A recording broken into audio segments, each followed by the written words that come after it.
હવે આપણે રંગની વાત કરીએ. નંબર 7 F2 જે પીળા રંગનો વાયુ છે. F2 ગેસ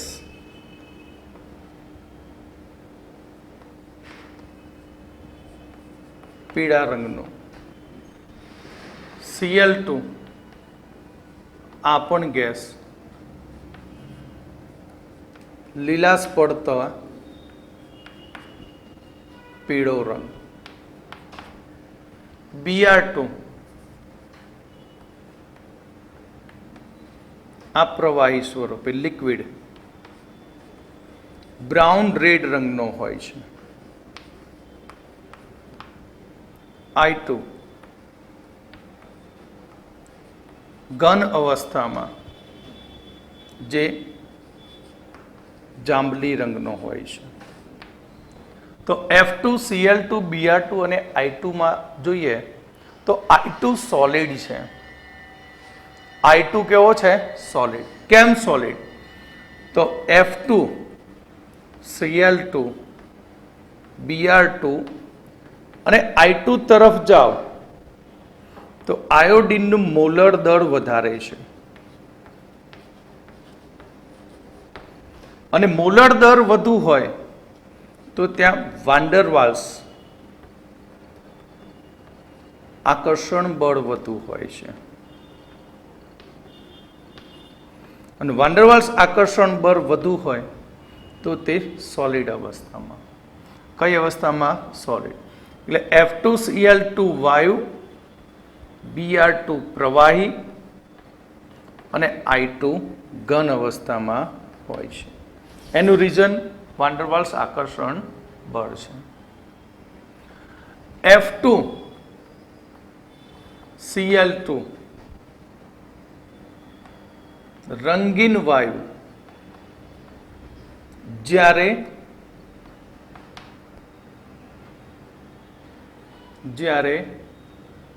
O2N2 રંગવિહીન વાયુ છે.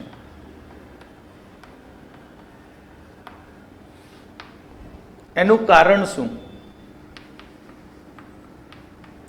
કારણ કે F2 Cl2 માં હોમો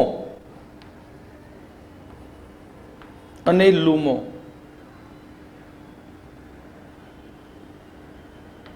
વચ્ચે શક્તિ ગેપ ઓછી હોય છે.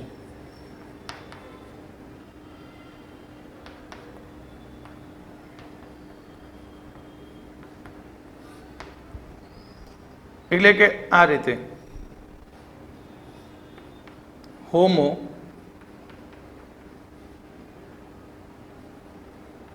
હાઈએસ્ટ ઓક્યુપાઈડ ઓર્બિટલ અને આ લોએસ્ટ ઓક્યુપાઈડ ઓર્બિટલ જે ખાલી હોય.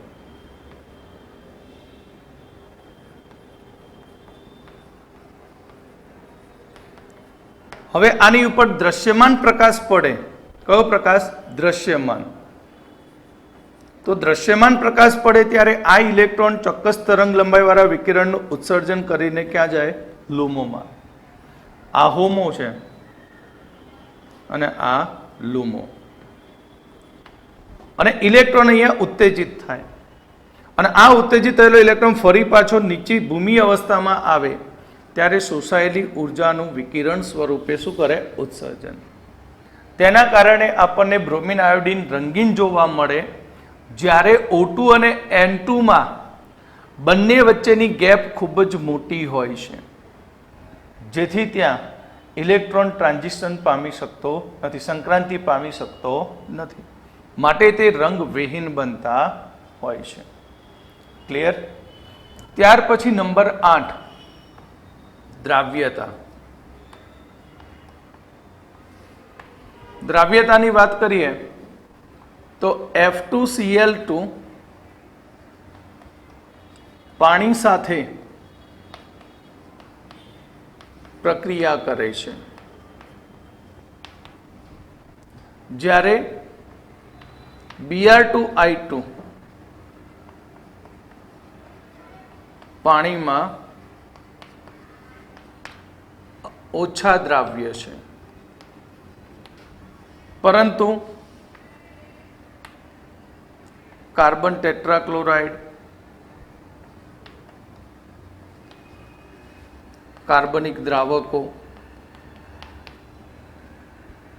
માં દ્રાવ્ય થાય છે.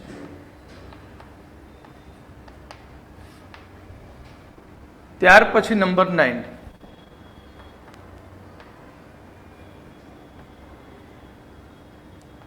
ગલન બિંદુ અને ઉત્કલન બિંદુ.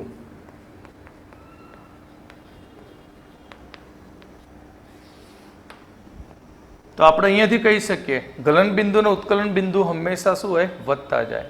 કેમ? મોલર દર વધે, વાન ડર વાલ્સ આકર્ષણ બળ વધે. એટલે કે અહીં સમૂહમાં પરમાણ્વીય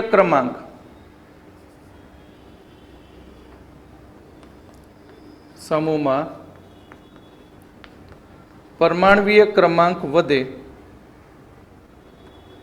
તેમ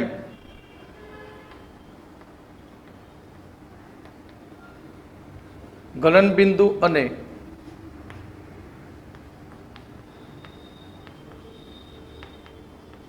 ઉત્કલન બિંદુ નિયમિતપણે વધે છે. ક્લિયર?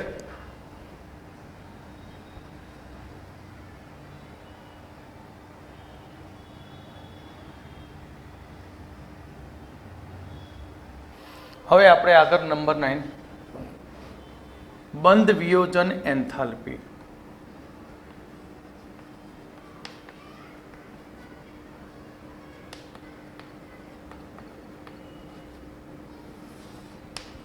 બંધ વિયોજન એન્થાલ્પી.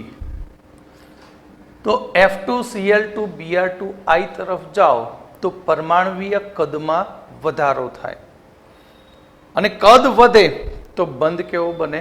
નિર્બળ. એટલે બંધ વિયોજન એન્થાલ્પીના મૂલ્યમાં ઘટાડો થાય. એટલે આપણે કહીએ કે I2 ની બંધ વિયોજન એન્થાલ્પી સૌથી ઓછી છે, અને F2 ની બંધ વિયોજન એન્થાલ્પી કેવી ગણશો? સૌથી વધારે. પણ એ ખોટું છે. F2 ની બંધ વિયોજન એન્થાલ્પી ક્લોરીન અને બ્રોમિન કરતા પણ ઓછી હોય છે. અહીં બંધ વિયોજન એન્થાલ્પીનો ક્રમ જોઈએ સામાન્ય રીતે તો બંધ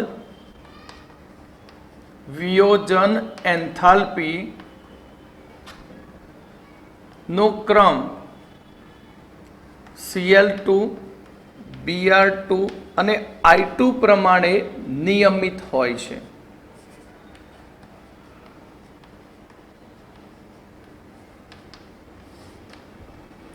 પરંતુ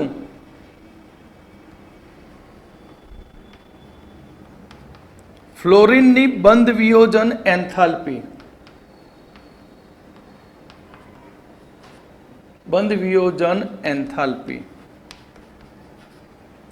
ક્લોરીન અને બ્રોમિન કરતા ઓછી હોય છે.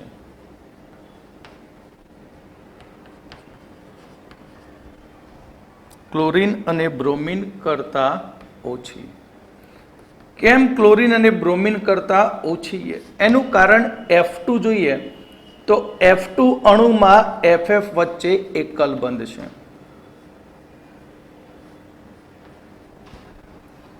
પહેલું કારણ કે F પરમાણુનું કદ નાનું છે.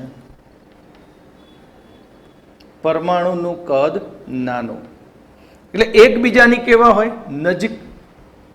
બંધ લંબાઈ કેવી હોય? ખૂબ જ ઓછી. પણ અહીં F ઉપર લોન પેર આવેલા હોય છે. F ઉપર લોન પેર એટલે અબંધકારક ઇલેક્ટ્રોન યુગ્મ હોય. આથી લોન પેર વચ્ચે આ લોન પેર વચ્ચે અપાકર્ષણ બળ વધે છે.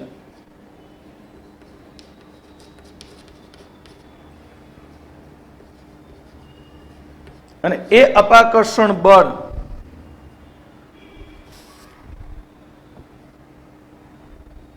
બળ વધવાને કારણે બંધ વિયોજન એન્થાલ્પી શું થાય? ઘટી જાય. માટે બંધ વિયોજન એન્થાલ્પીનો ક્રમ Cl2 greater than Br2 greater than F2 greater than I2 છે. આ ક્રમ તમારે ખાસ યાદ રાખવાનો બંધ વિયોજન એન્થાલ્પીનો. નંબર 10, બંધ લંબાઈ.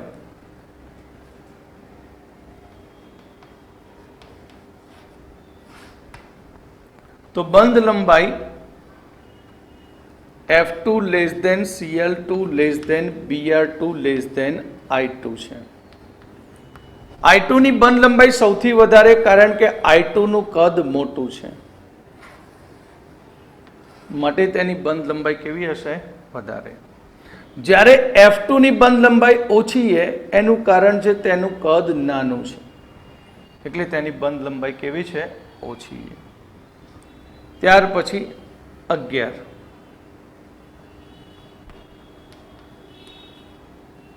ઓક્સિડેશન કરતા. તો અહીં ઓક્સિડેશન કરતાનો ક્રમ જોઈએ તો F2 greater than Cl2 greater than Br2 greater than I2 છે. તો F2 એ સ્ટ્રોંગ ઓક્સિડેશન કરતા છે. એનું કારણ F2 નું કદ નાનું છે. F2 નું કદ નાનું. બીજું કે તેની વિદ્યુત ઋણતા હાઈએસ્ટ છે. વિદ્યુત ઋણતા વધુ છે, અને વધુ વિદ્યુત ઋણતા હોય તો ઇલેક્ટ્રોન સહેલાઈથી મેળવે અને સહેલાઈથી રિડક્શન પ્રક્રિયા આપે. સહેલાઈથી રિડક્શન પ્રક્રિયા આપે છે. એટલે અહીં I2 એ નિર્બળ ઓક્સિડેશન કરતા બને. પ્રબળ તો ખરો બીજા તત્વોની સાપેક્ષમાં, પણ એની ફેમિલીમાં તે નિર્બળ ઓક્સિડેશન કરતા. કેમ નિર્બળ ઓક્સિડેશન કરતા અને કેમ આ પ્રબળ ઓક્સિડેશન કરતા? સમજણ પડી ગઈ?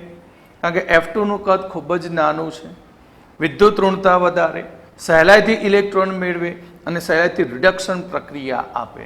અને રિડક્શન પ્રક્રિયા આપે તે બીજાનું શું કરી શકે? ઓક્સિડેશન.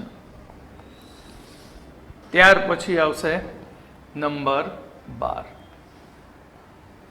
જલીયકરણ એન્થાલ્પી.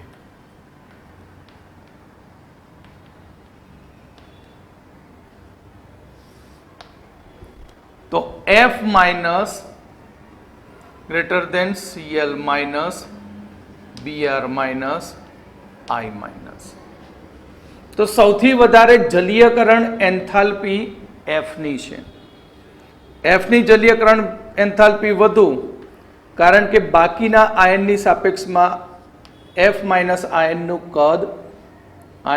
કદ નાનું છે. F માઇનસ આયનનું કદ નાનું હોય તો તેની આસપાસ ગોઠવાતા પાણીના અણુઓની સંખ્યા વધી જાય, કે H2O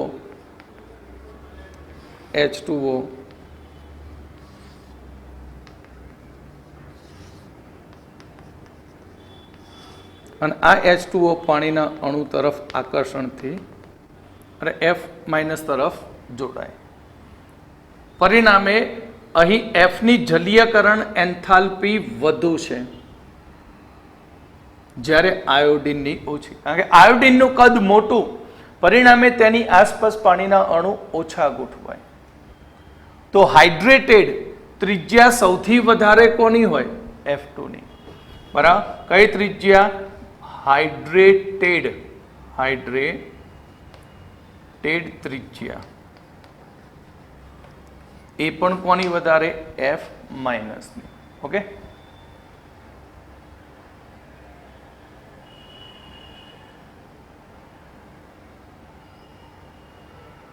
હવે આપણે રાસાયણિક ગુણધર્મ જોઈશું. કેમિકલ પ્રોપર્ટી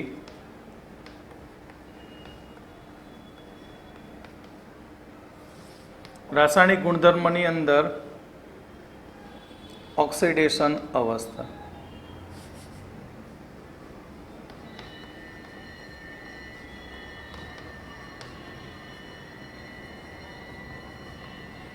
તો ઓક્સિડેશન અવસ્થા ઇલેક્ટ્રોન રચના ઉપરથી જ કહી શકો કે NH2NP5 છે, નિષ્ક્રિય બનવા માટે એક ઇલેક્ટ્રોન મેળવે, માટે સામાન્ય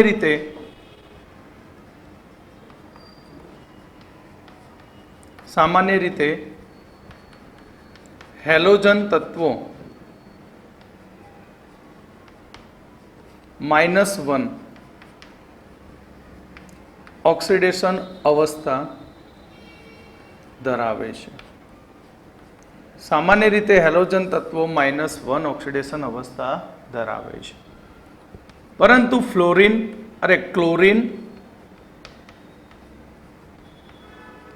બ્રોમિન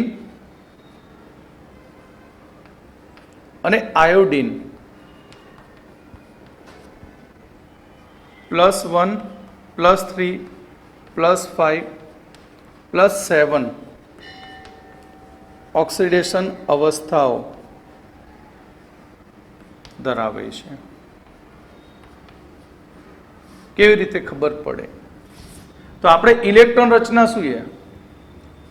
તો ઇલેક્ટ્રોન રચના NH2NP5 છે. કઈ ઇલેક્ટ્રોન રચના છે? NH2NP5. તો NH2NP5 ઇલેક્ટ્રોન રચનાની અંદર આપણે ભૂમિ અવસ્થાની વાત કરીએ તો ભૂમિ અવસ્થાની અંદર NH માં 2 ઇલેક્ટ્રોન છે અને P માં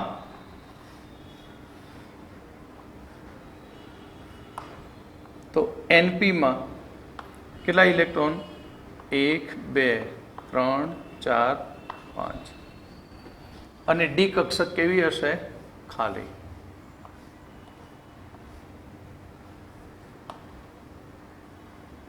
N-1D. તો અહીં આ ઇલેક્ટ્રોન રચના પરથી કહી શકાય કે તે -1 અથવા +1 ઓક્સિડેશન અવસ્થા ધરાવે. કારણ કે અહીંયા એક અયુગ્મિત ઇલેક્ટ્રોન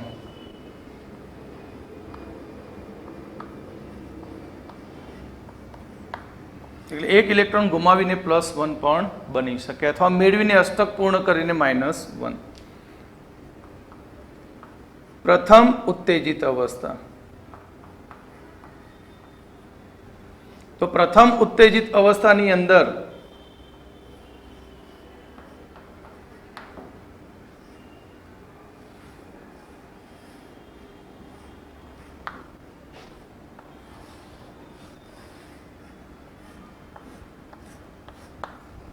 અહીંયા 5 ઇલેક્ટ્રોન છે, 5 માંથી એક ઇલેક્ટ્રોન એક્સાઇટ થાય, ઉત્તેજિત થાય અને એ કઈ કક્ષકમાં જાય?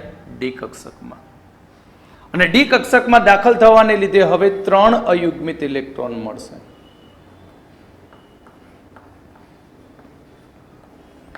માટે +3 ઓક્સિડેશન અવસ્થા. કઈ અવસ્થામાં? ઉત્તેજિત અવસ્થા. હવે આપણે દ્વિતીયક ઉત્તેજિત અવસ્થા.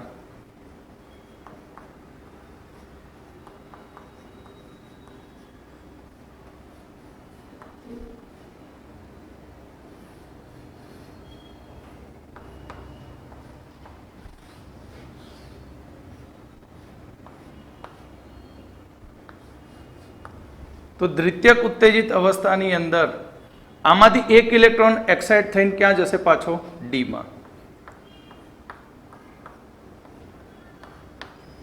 તો કેટલા અયુગ્મિત ઇલેક્ટ્રોન થયા? 5 અયુગ્મિત ઇલેક્ટ્રોન. માટે +5 ઓક્સિડેશન અવસ્થા.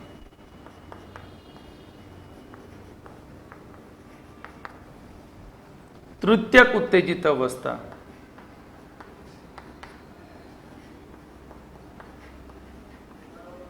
છેલ્લે લખીએ અવસ્થા. તો હવે NS માં યુગ્મિત ઇલેક્ટ્રોનમાંથી એક ઇલેક્ટ્રોન એક્સાઇટ થઈ અને એ પાછો ડી કક્ષકમાં જશે.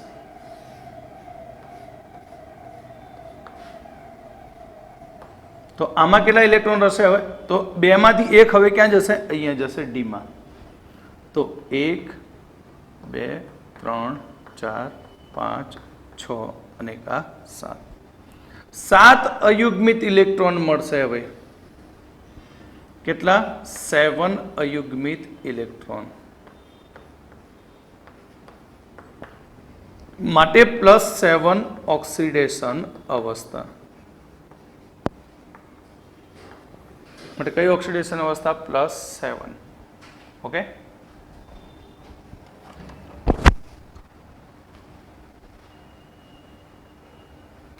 આપણે ઓક્સિડેશન અવસ્થા જોતા હતા. એની અંદર કહ્યું કે ક્લોરીન, બ્રોમિન અને આયોડિન કે જે ઊંચી ઓક્સિડેશન અવસ્થા ધરાવતા હોય છે. પરિણામે ક્લોરીન, બ્રોમિન અને આયોડિન એ નાનું કદ અને વધુ વિદ્યુત ઋણતા ધરાવતા ફ્લોરિન અને ઓક્સિજન સાથે તે સંયોજાતા હોય છે. અહીં ક્લોરીન, બ્રોમિન અને આયોડિન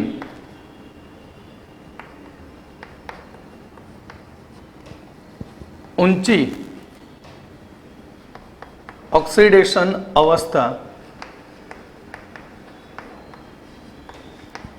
ધરાવે છે, જે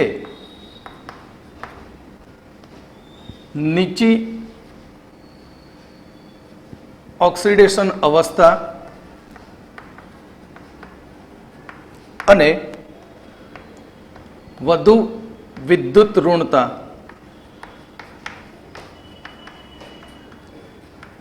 ધરાવતા ઓક્સિજન અને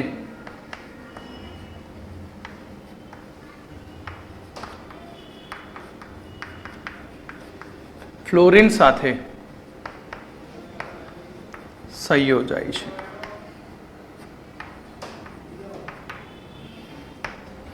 અને તે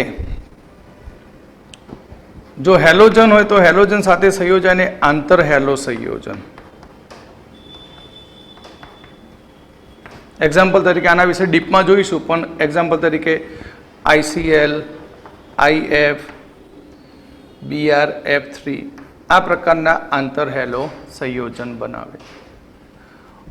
ઓક્સાઇડ બનાવે. ઓક્સાઇડ સંયોજન જેવા કે ClO2, I2O5, Br2O પ્રકારના ઓક્સાઇડ. ઓક્સો એસિડ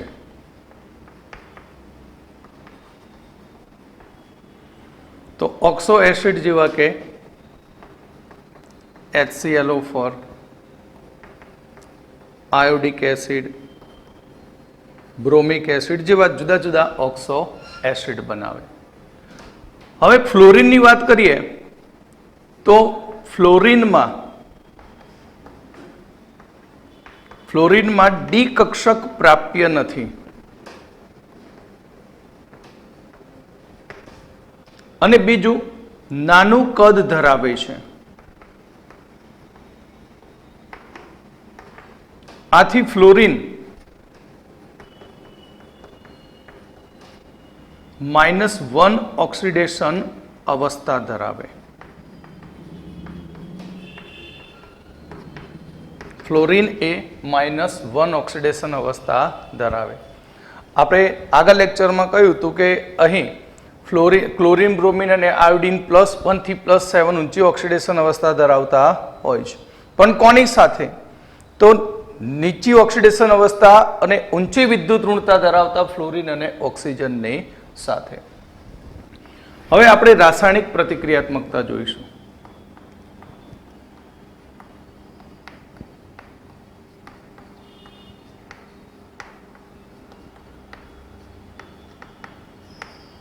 તો હેલોજન સમૂહના તત્વોની રાસાયણિક પ્રતિક્રિયાત્મકતા. તો બધા જ હેલોજન તત્વો એ અહીં ખૂબ જ ઊંચી રાસાયણિક પ્રતિક્રિયાત્મકતા ધરાવતા હોય છે, જે ધાતુ અને અધાતુ સાથે પણ સંયોજાય છે. અહીં હેલોજન તત્વો કે જે ઊંચી રાસાયણિક પ્રતિક્રિયાત્મકતા ધરાવે છે, હેલોજન તત્વો ઊંચી રાસાયણિક પ્રતિક્રિયાત્મકતા ધરાવે છે, જેમાં ફ્લોરિનથી આયોડીન તરફ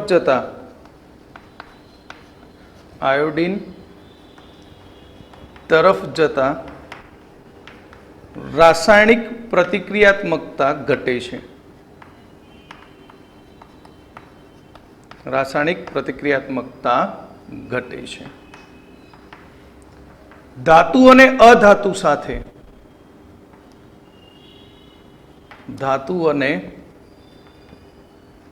અધાતુ સાથે પ્રક્રિયા કરે છે. ધાતુ અને અધાતુ સાથે પ્રક્રિયા કરે. રાસાયણિક પ્રતિક્રિયાત્મકતાની અંદર આપણે ટોપિકમાં જોઈએ ઓક્સિડેશન કરતા.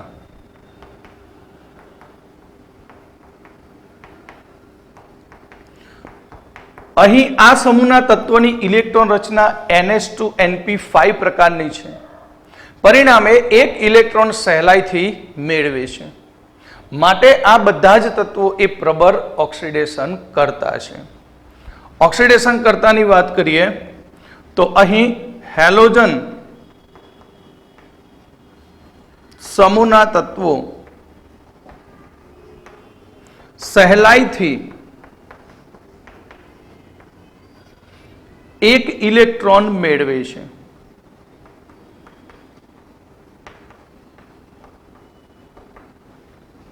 આથી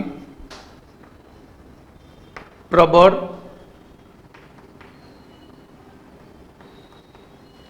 ઓક્સિડેશન કરતા છે. અને આ ઓક્સિડેશન કરતાનો ક્રમ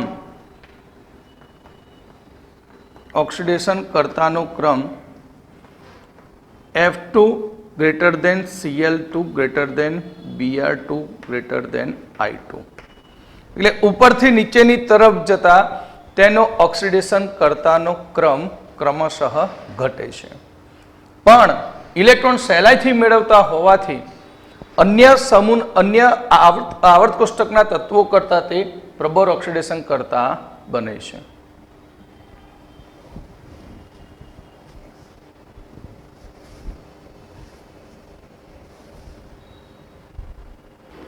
તો અહીંયા હેલોજન તત્વો એ પ્રબળ ઓક્સિડેશન કરતા છે. પરિણામે એક હેલોજન પરમાણુ અથવા એક હેલોજન તત્વ અન્ય હેલાઇડ આયનોનું જે ઊંચો પરમાણુ ક્રમાંક ધરાવે એ હેલાઇડ આયનોનું ઓક્સિડેશન કરી શકે.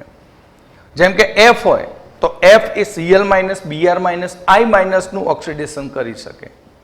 Cl હોય તો એનાથી ઊંચો પરમાણુ ક્રમાંક કોણ? Br અને I નું ઓક્સિડેશન કરી શકે. એટલે અહીં એક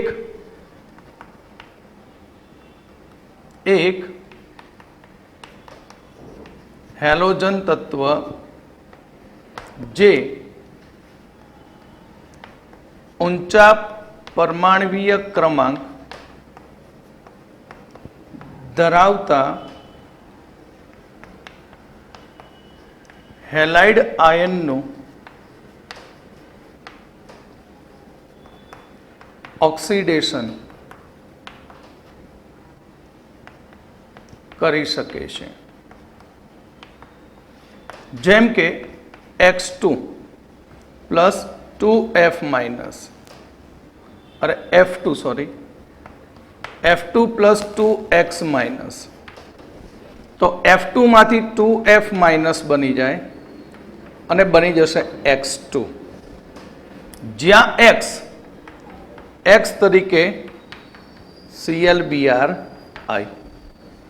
આ જ પ્રમાણે Cl2 પ્લસ 2X માઇનસ તો તેમાંથી 2Cl માઇનસ પ્લસ X2. તો જ્યાં X is equal to Br અથવા I. આ જ પ્રમાણે Br2 plus I2 2I minus, તો તેમાંથી બની જશે 2Br માઇનસ પ્લસ I2. તો જુઓ હેલાઇડ આયનનો ઓક્સિડેશન આંક -1 હતો, અહીંયા કેટલો થઈ ગયો 0. એટલે હેલાઇડ આયનનું શું થાય? ઓક્સિડેશન થાય છે. અહીં હેલોજન તત્વની ઓક્સિડેશન કર્તા તરીકેની તાકાત એ પાણી સાથેની પ્રક્રિયાથી નક્કી થાય છે. અહીં હેલોજન તત્વની ઓક્સિડેશન કર્તાની તાકાત પાણી સાથેની પ્રક્રિયાથી નક્કી થાય છે. જેમ કે ફ્લોરિન F2 પાણી સાથે પ્રક્રિયા કરી અને પાણીનું ઓક્સિજનમાં ઓક્સિડેશન કરે છે. પાણીનું ઓક્સિજનમાં ઓક્સિડેશન કરે. F2 એ પાણીનું O2 માં ઓક્સિડેશન કરે છે.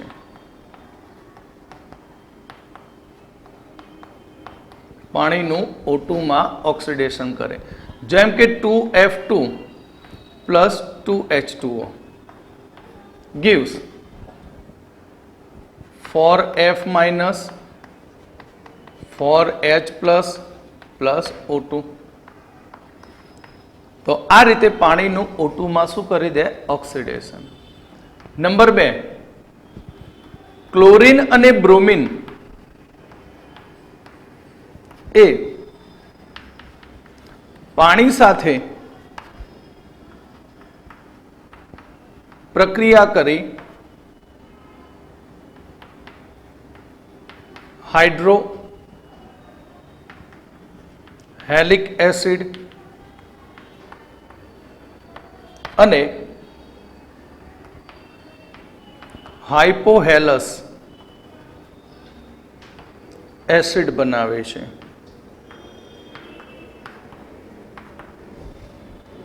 જેમ કે X2 પ્લસ H2O. તો X2 પ્લસ H2O તો HX plus HOX. HX plus શું બનાવશે? HOX. બીજું, જ્યાં X is equal to X2 is equal to Cl2 Br2. આયોડિનની વાત કરીએ તો આયોડિનની પાણી સાથેની પ્રક્રિયા એ સ્વયંસ્ફુરિત નથી. અહીં I2 ની પાણી સાથેની પ્રક્રિયા સ્વયંસ્ફુરિત નથી. પણ એસિડિક માધ્યમમાં I- વડે O2 નું ઓક્સિડેશન થાય છે. O2 વડે એનું શું થઈ જાય? ઓક્સિડેશન. અહીં એસિડિક માધ્યમમાં I- aqueous plus 4H plus O2. તો અહીંયા બની જશે I2 plus 2H2O. I2 plus શું બની જશે? 2H2O. એટલે કે કયા માધ્યમમાં? એસિડિક. એસિડિક માધ્યમમાં I- નું O2 ની મદદથી તેનું I2 માં શું થઈ જશે? ઓક્સિડેશન. અહીંયા -1 અને આ 0. ક્લિયર? તો પાણી સાથેની પ્રક્રિયાથી આપણે એની ઓક્સિડેશન કરતાની તાકાત નક્કી કરી શકીએ. ફ્લોરિન પાણી સાથે ફાસ્ટ રિએક્શન આપે, ક્લોરિન બ્રોમિન થોડી સ્લો આપે, અને આયોડિન પાણી સાથે સ્વયંસ્ફુરિત પ્રક્રિયા આપતો નથી. ક્લિયર?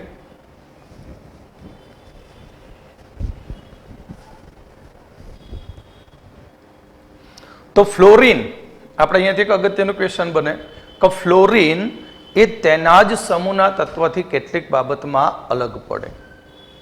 તો તમે જાણો છો આવર્ત કોષ્ટકની અંદર ફ્લોરિન કે જેની આયનીકરણ એન્થાલ્પી, વિદ્યુત ઋણતા અને તેનું વિદ્યુત ધ્રુવ રિડક્શન પોટેન્શિયલ અન્ય તત્વો કરતાં ઊંચા હોય છે. પરંતુ એની સામે જોઈએ તો તેની સહસંયોજક ત્રિજ્યા નાની હોય, આયનીકરણ ત્રિજ્યા નાની હોય, ગલન બિંદુ ઉત્કલન બિંદુ નીચા હોય, ઇલેક્ટ્રો પ્રાપ્તિ એન્થાલ્પી પણ ક્લોરીન કરતાં કેવી છે? ઓછી છે. ફ્લોરિનની અંદર ઇલેક્ટ્રોન રચનામાં ડી કક્ષક ક્યારેય પ્રાપ્ય બને નહીં, કારણ કે 2s2 2p5 2d શક્ય નથી. એટલે ફ્લોરિનમાં ડી કક્ષક પ્રાપ્ય નથી.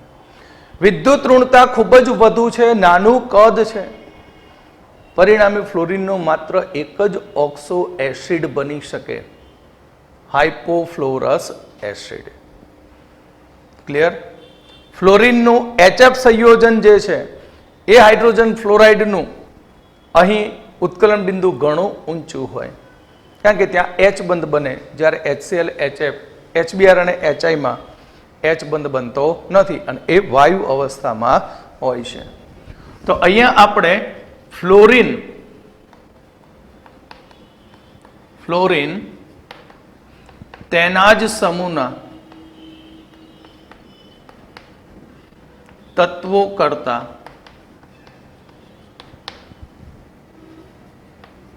અન્ય બાબતમાં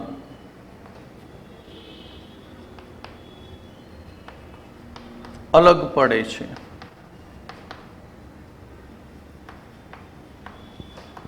આ રીતે ક્વેશ્ચન મૂકી દે તો પહેલું લખી દેવાનું કે ફ્લોરિનની આયનીકરણ એન્થાલ્પી, વિદ્યુત ઋણતા,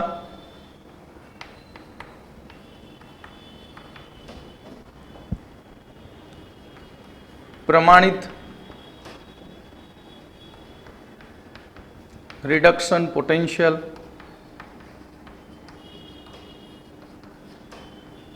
અન્ય તત્વો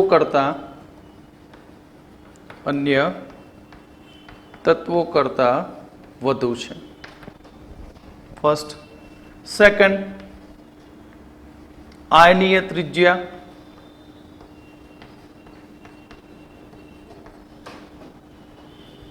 સહસંયોજક ત્રિજ્યા,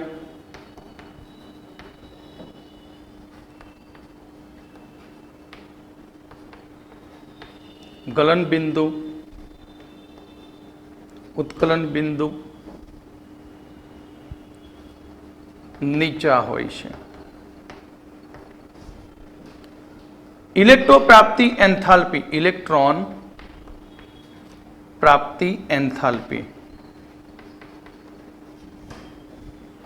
એ ક્લોરીન કરતા ઓછી હોય છે.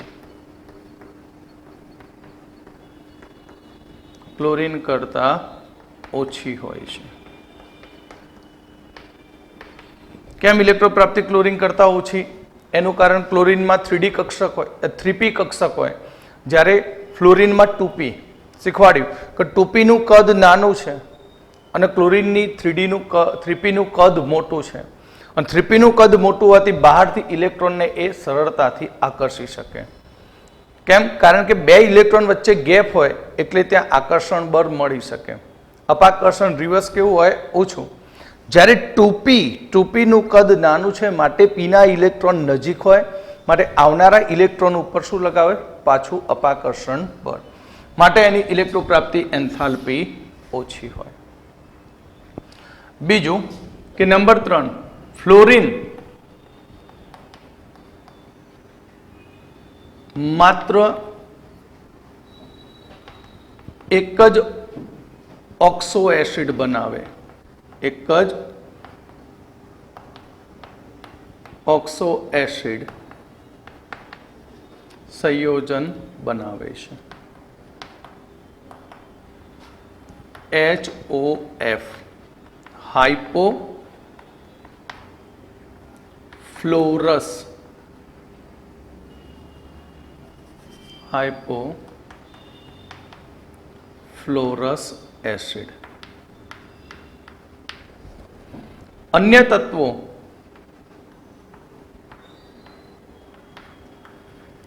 एक करता વધુ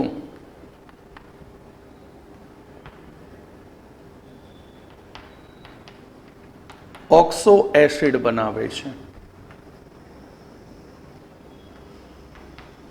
એક કરતા વધારે ઓક્સો એસિડ બનાવે. નંબર 3, પ્રવાહી HF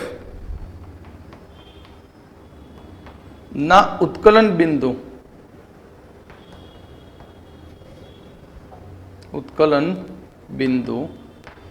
ઊંચા હોય છે.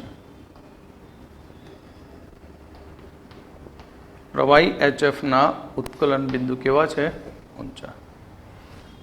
તો ઉત્કલન બિંદુનો ક્રમ જોઈએ તો HF greater than HI greater than HBr greater than HCl છે. સૌથી વધુ ઉત્કલન બિંદુ HF નું, કેમ? કારણ કે ત્યાં H બંધ બને, જ્યારે આ બધા H બંધ બનાવતા નથી અને વાયુ સ્વરૂપે હોય. આમ આપણે તો કહીએ કે નીચેની તરફ જાઓ તો ઉત્કલન બિંદુ ઘટવું જોઈએ સંયોજનમાં, પણ HI નું ઉત્કલન બિંદુ વધુ છે, એના વિશે હવે આગળ જોઈએ.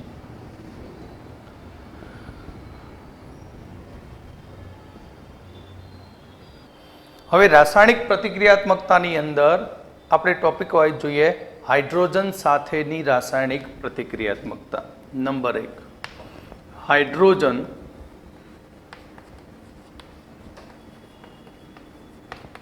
પ્રત્યેની રાસાયણિક પ્રતિક્રિયાત્મકતા. હાઇડ્રોજન પ્રત્યેની રાસાયણિક પ્રતિક્રિયાત્મકતા હેલોજન તત્વો હાઇડ્રોજન સાથે પ્રક્રિયા કરીને તે હાઇડ્રોજન હેલાઇડ બનાવે. શું બનાવશે? Hydrogen halide. આ હેલાઇડ એવા છે કે જેને હાઇડ્રોજન પ્રત્યે પ્રબળ આકર્ષણ છે. અહીં આ હેલોજન તત્વો જે છે તેને હાઇડ્રોજન પ્રત્યે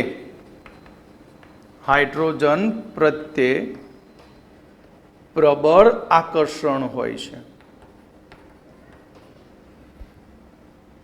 પ્રબળ આકર્ષણ હોય છે. આકર્ષણનો ક્રમ F2 થી I2 તરફ જતા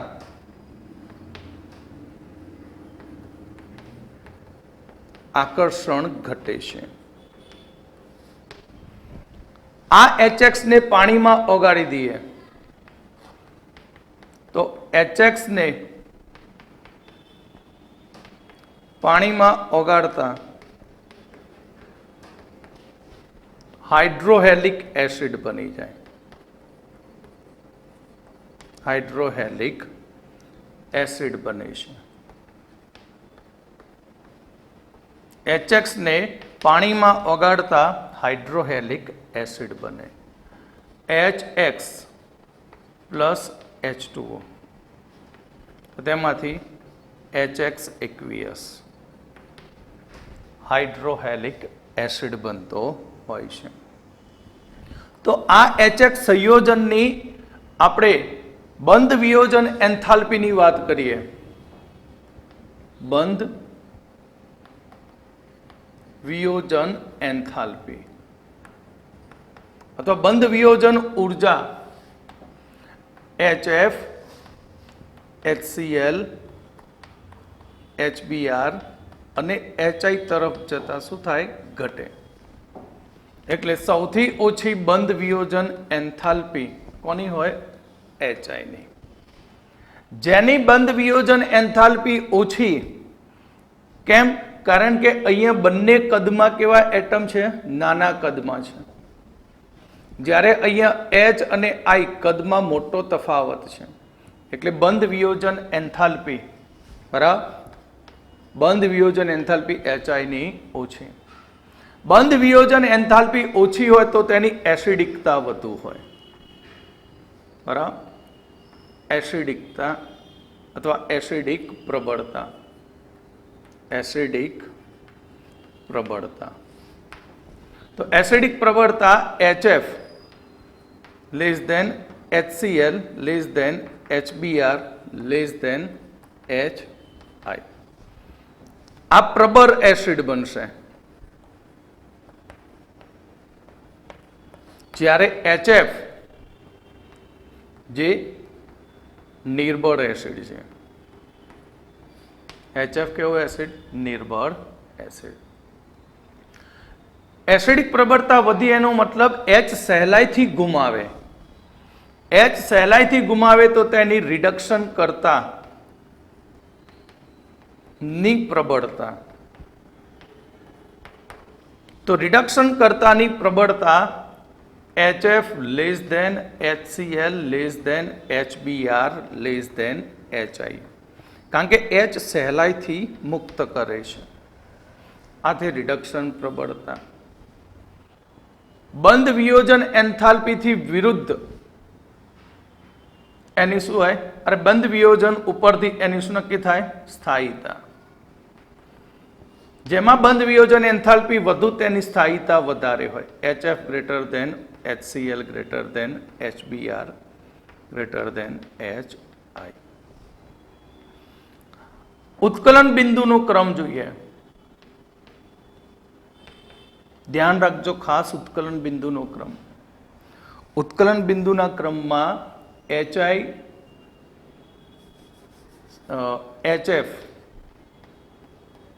greater than HI greater than HBr greater than HCl છે.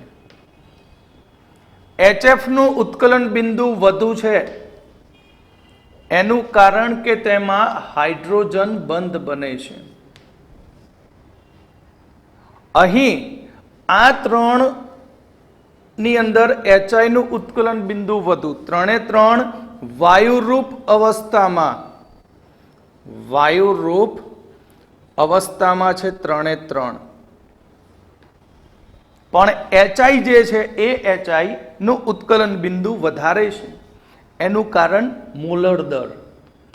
HI નું મોલર દર વધુ છે અને મોલર દર વધુ હોય તો તમે જાણો છો કે વાન્ડર વાલ્સ આકર્ષણ બળ વધુ.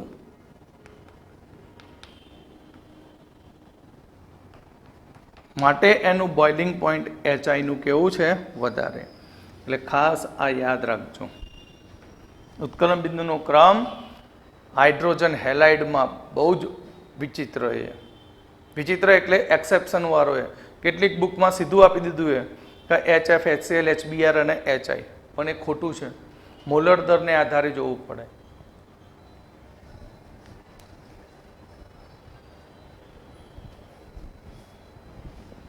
હવે આપણે ઓક્સિજન પ્રત્યેની પ્રતિક્રિયાત્મકતા જોઈએ.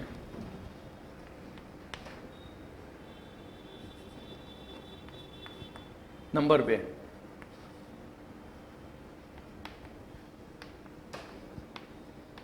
ઓક્સિજન પ્રત્યેની પ્રતિક્રિયાત્મકતા. તો ઓક્સિજન પ્રત્યેની પ્રતિક્રિયાત્મકતા. હેલોજન તત્વ ઓક્સિજન સાથે સંયોજાઈને ઘણા બધા ઓક્સાઇડ બનાવે છે, પરંતુ મોટાભાગના ઓક્સાઇડ એ અસ્થાયી હોય છે. જેની અંદર ફ્લોરિનની વાત કરીએ તો ફ્લોરિન 2 પ્રકારના ઓક્સાઇડ બનાવે, OF2 અને O2F2.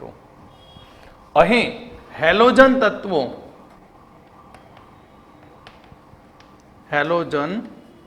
તત્વો ઓક્સિજન સાથે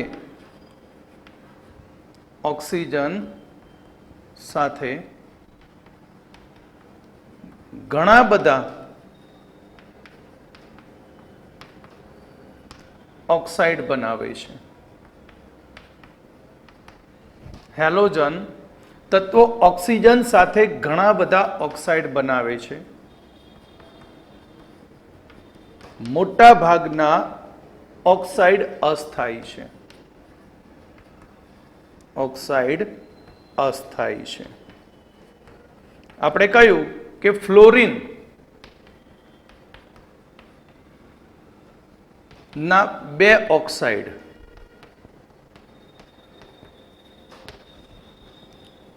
OF2 અને O2F2 છે, જેમાં OF2 જે છે એ OF2 એ 298 કેલ્વિન તાપમાને સ્થાયી છે. આ બંને ઓક્સાઇડ જે છે ફ્લોરિનના એ પ્રબળ ફ્લોરિનેશન કરતા છે. કોકમાં ફ્લોરિન દાખલ કરવો હોય તો આનો ઉપયોગ કરી શકાય. જેમ કે O2F2 ની મદદથી પ્લુટોનિયમને PuF6 માં કન્વર્ટ કરી શકાય. પ્લુટોનિયમને શેમાં કન્વર્ટ કરી શકાય? PuF6. અહીં OF2 298 કેલ્વિન તાપમાને ઉષ્મીય રીતે સ્થાયી છે. નંબર 2, પ્રબળ ફ્લોરિનેશન કરતા છે. ફ્લોરિનેશન એટલે ફ્લોરિન ઉમેરે. એક્ઝામ્પલ તરીકે O2F2A Pu પ્લુટોનિયમ. તો પ્લુટોનિયમનું PuF6 માં રૂપાંતર કરે છે.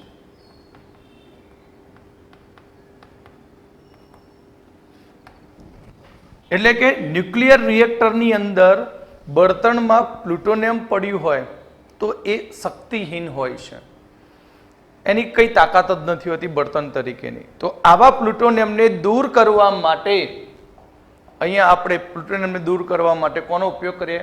O2F2, જેથી તે PuF6 સ્વરૂપે દૂર થાય છે. એટલે કે ન્યુક્લિયર બળતણમાંથી પ્લુટોનિયમને દૂર કરવા માટે વપરાય છે. તો આ હતા ફ્લોરિનના ઓક્સાઇડ. હવે આપણે ક્લોરીન, બ્રોમિન અને આયોડિનની વાત કરીએ. તો ક્લોરીન, બ્રોમિન અને આયોડિન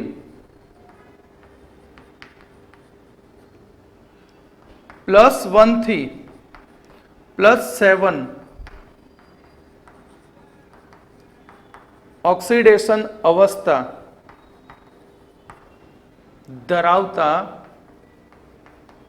ઓક્સાઇડ બનાવે છે.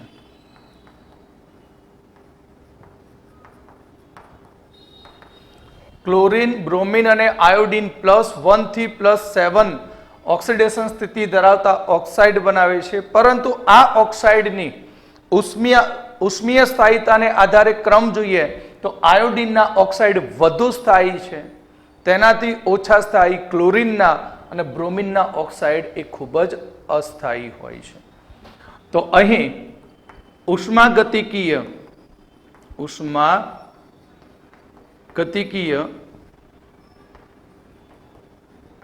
સ્થાયીતાને આધારે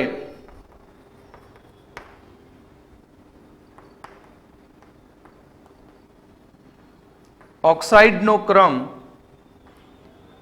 I greater than Cl greater than Br હોય છે.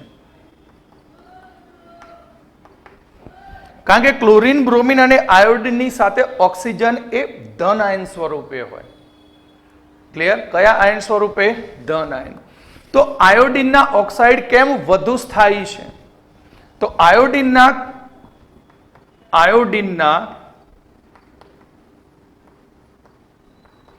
ઓક્સાઇડ વધુ સ્થાયી છે કારણ કે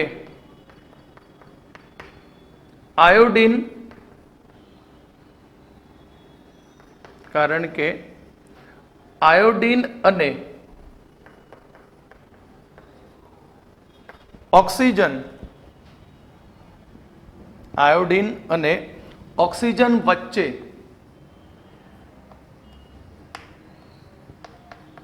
ફઝાન નિયમ મુજબ વધુ ધ્રુવણીયતા હોય છે, જેના કારણે આયોડીનના ઓક્સાઇડ વધુ સ્થાયી બને છે. તો ક્લોરીનના કેમ સ્થાયી બને? કારણ કે ક્લોરીન ની ઇલેક્ટ્રોન રચનામાં ડી કક્ષક પ્રાપ્ય હોય છે. આથી ક્લોરીન ઓક્સિજન સાથે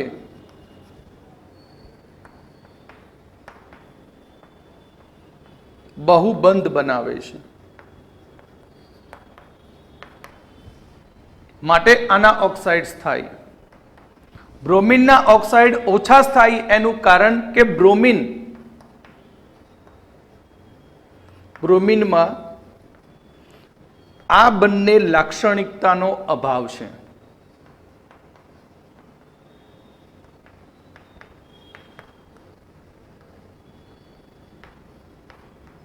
એટલે કે બ્રોમિનમાં ડી કક્ષક ખાલી હોતી નથી, ક્લોરીનમાં 3D કક્ષક ખાલી હોય. આયોડીનનું કદ મોટું છે, ઓનું કદ નાનું, માટે ફઝાન નિયમ પ્રમાણે ધન વીજભાર એ વધુ ઋણ વીજભારિત વાદળને પોતાની તરફ આકર્ષી શકે ઝડપથી, એટલે એની સ્થાયીતા વધારે. અહીંયા ડી કક્ષકને લીધે સ્થાયીતા, આમાં એક પણ લક્ષણ નથી. માટે આયોડીન અને બ્રોમિનના બંને ઓક્સાઇડ અસ્થાયી છે, એટલે કે ઓછા સ્થાયી છે.